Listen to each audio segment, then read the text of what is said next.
When I told my boyfriend that I go to therapy, he thought we have huge problems to fix. He thought I was about to break up with him, and he didn't understand why I would pay someone just to hear me rant. Hi, my name is Alyne, and today I want to open your eyes to the world of therapy. When you are sick, you go to a doctor because you need medicine to get better. Everyone agrees on that, right? But what happens when it's not your body, but it's your mind that doesn't feel its best? That's what therapy is for. It's a doctor or medicine for the mind. Like a detective, a therapist will ask you questions to help you understand your problem and how to fix it. In high school, therapy helped me recover from my eating disorder. Later, when I got divorced, it helped me stabilize my life. Recently, it helped me improve my relationship and communication skills. Therapy is something that I go to as a tool to improve many parts of my life. I lived in Philadelphia for 4 years, and while I love that city, I dealt with harassment on a regular basis. So there's this whole messed up world out there we have to deal with, and sometimes we don't know how. Therapy helps you figure out why you feel the way you feel and why you react the way you do. Therapy also helps you deal with your emotions. In our world, there's not always a safe space to talk about how you feel. Loneliness, shame, anger, anxiety, low self-esteem, insecurity. It's like a gym for the mind. You don't go to the gym once you've already gained a lot of weight. You try to go to the gym to prevent gaining weight. That's the same thing with therapy.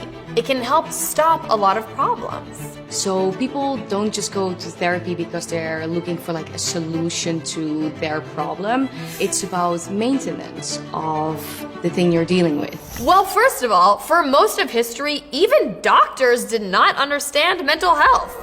Doctors would do dangerous surgeries or put you in prison. Even now, some doctors electrocute people to heal them. The first documented case goes back thousands of years ago in China. They thought if you had a mental problem, it meant you were possessed by demons. So many people are ashamed to say that they go to therapy, or they are too ashamed to go at all because they feel judged and socially it's not accepted. I think as men, it's difficult because we live in a society where we're not used to open up. I think we need to suppress our feelings, that we're not supposed to talk about it.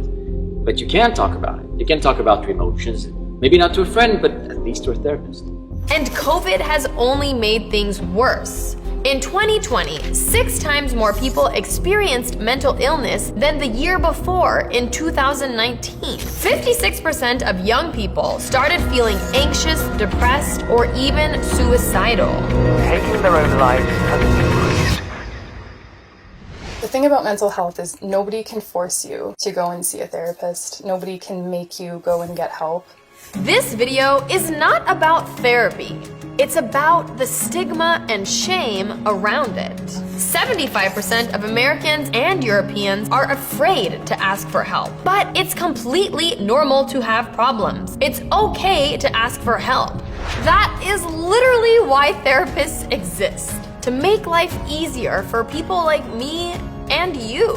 If you don't want to go to therapy, you don't have to. But please, don't shame people who do. Some people think that going to therapy is a red flag, but I think it's a red flag if you're not. Keep working on yourself, keep growing, and I'll see you in therapy.